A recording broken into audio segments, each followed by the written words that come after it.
तो इंटरनेट पर शायद आपने भी ये नाटकीय हेडलाइन देखी होगी, विंडोज 10 अब खत्म।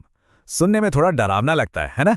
लेकिन देखिए, इस पूरे ड्रामे के पीछे एक असली डेडलाइन है जिसके बारे में हम सबको पता होना बहुत जरूरी है।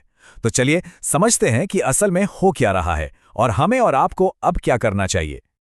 तो सीधा मुद्दे पर आते हैं, क्या विंडोज 10 सच में खत्म हो गया है? इसका छोटा सा जवाब है नहीं। ऐसा नहीं है कि आपका कंप्यूटर कल अचानक से काम करना बंद कर देगा, लेकिन हाँ, एक बड़ी घड़ी है जो टिक टिक कर रही है और वो एक ऐसे बदलाव की तरफ इशारा कर रही है जिसके लिए हम सबको तैयार रहना होगा। हम सच में एक युग का अंत देख रहे हैं। विंडोज 10 जो लगभग 10 साल से हमारे अनगिनत पीसी की जान रहा है, अब अपने रिटायरमेंट के करीब पहुंच रहा है। पर इसका असल में मतलब क्या है? चलिए इसे आसान भाषा में समझते हैं। ये तारीख इसे अपने कैलेंडर में मार्क कर लीजिए या कहीं लिख लीजिए, 14 अक्टूबर 2025। ये है वो आखिरी दिन। इस तारीख के बाद माइक्रोसॉफ्ट आधिकारिक तौर पर विंडोज 10 को अलविदा कह देगा और यहीं से सब कुछ बदल जाएगा। तो ये सपोर्ट का अंत या एंड ऑफ सपोर्ट आखिर है क्या चीज? सोचिए, आपके पीसी के लिए एक सिक्योरिटी गार्ड है जो 2400 घंटे खतरों पर नजर रखता है। 2025 की इस तारीख के बाद माइक्रोसॉफ्ट उस गार्ड को मुफ्त में भेजना बंद कर देगा। मतलब कोई फ्री सिक्योरिटी अपडेट नहीं, कोई बग फिक्स नहीं और कोई फ्री में मदद भी नहीं। इसको एक और तरीके से समझिए।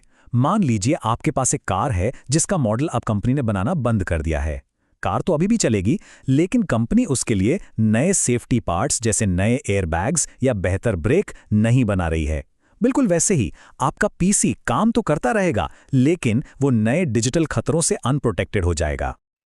अब आप सोच रहे होंगे, अरे 2025 तो अभी काफी दूर है, अभी से इसकी चिंता क्यों करें?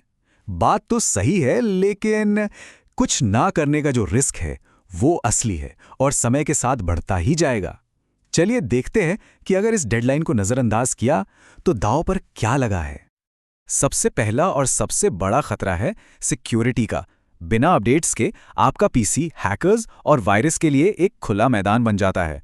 फिर आती है कंपैटिबिलिटी की दिक्कत। हो सकता है नए ऐप्स या प्रिंटर जैसे हार्डवेयर ठीक से काम ना करें। समय के साथ परफॉर्मेंस भी गिरेगी। और हाँ, विंडोज के जो भी नए शानदार फीचर्स आएंगे वो आपको नहीं मिलेंगे। ये लाइन ना पूरी बात को एक बार में कह देती है। एक अनसपोर्टेड ऑपरेटिंग सिस्टम इस्तेमाल करना बिल्कुल वैसा ही है जैसे रात में अपने घर का मेन दरवाजा खुला छोड़ देना। मतलब आप खुद मुश्किलों को दावत दे रहे हैं और सिर्फ सिक्योरिटी का खतरा ही इतना बड़ा है कि इस पर ध्यान देना जरूरी हो जाता है। तो हम सब एक ऐसे मोड़ पर खड़े हैं जहां से 3 रास्ते निकलते हैं। अच्छी खबर यह है कि घबराने की कोई बात नहीं है। आपके पास आगे बढ़ने के लिए 3 साफ सुथरे रास्ते हैं। चलिए एक एक करके तीनों को देखते हैं ताकि आप अपने लिए सबसे सही फैसला ले सकें। पहला रास्ता जो सबसे सीधा और आसान है, विंडोज 11 पर अपग्रेड करना। अगर आपका पीसी इसे सपोर्ट करता है तो यह सबसे अच्छा ऑप्शन है। इससे आपको लेटेस्ट फीचर्स और सबसे जरूरी पूरी सिक्योरिटी मिलती है। दूसरा ऑप्शन, कुछ मत कीजिए और विंडोज 10 पर ही टिके रहिए। सुनने में यह सबसे आसान लगता है ना? लेकिन जैसा कि हम आगे देखेंगे, इस रास्ते पर कई बड़े जोखिम और छिपे हुए खर्चे भी हैं। और फिर आता है तीसरा रास्ता, एक बिल्कुल नई शुरुआत करना। अगर आपका हार्डवेयर पुराना है या आप बस एक ज्यादा तेज और मॉडर्न एक्सपीरियंस चाहते हैं, तो एक नया पीसी खरीदना आपके लिए सबसे अच्छा कदम हो सकता है। ठीक है, तो ये 3 ऑप्शन हमारे सामने हैं। अब सवाल ये है कि इनमें से चुने कौन सा। चलिए एक रोडमैप बनाते हैं, इन रास्तों की तुलना करते हैं और ये पता लगाते हैं कि आपके लिए सही रास्ता कौन सा है। ये टेबल देखिए, ये चीज़ों को काफ़ी हद तक साफ कर देती है। विंडोज 11 में अपग्रेड करने पर खर्च और सुरक्षा का सबसे अच्छा बैलेंस मिलता है। ये मुफ्त है और आपको पूरी तरह से सुरक्षित रखता है। विंडोज 10 पर बने रहना अभी तो मुफ्त लग रहा है, लेकिन आप अपनी सिक्योरिटी को दांव पर लगा रहे हैं। और एक नया पीसी आपको सबसे अच्छी परफॉर्मेंस देता है, लेकिन उसकी कीमत भी सबसे ज़्यादा है। तो चलिए मान लेते हैं कि आप अपग्रेड करने के बारे में सोच रहे हैं। सबसे पहला काम क्या है? कुछ भी करने से पहले आपको यह पक्का करना होगा कि आपका कंप्यूटर विंडोज 11 चलाने के लायक है भी या नहीं। और यह चेक करना बहुत ही आसान है। बस अपने पीसी की सेटिंग्स में जाइए, फिर अपडेट इन सिक्योरिटी पर और वहां विंडोज अपडेट पर क्लिक कीजिए।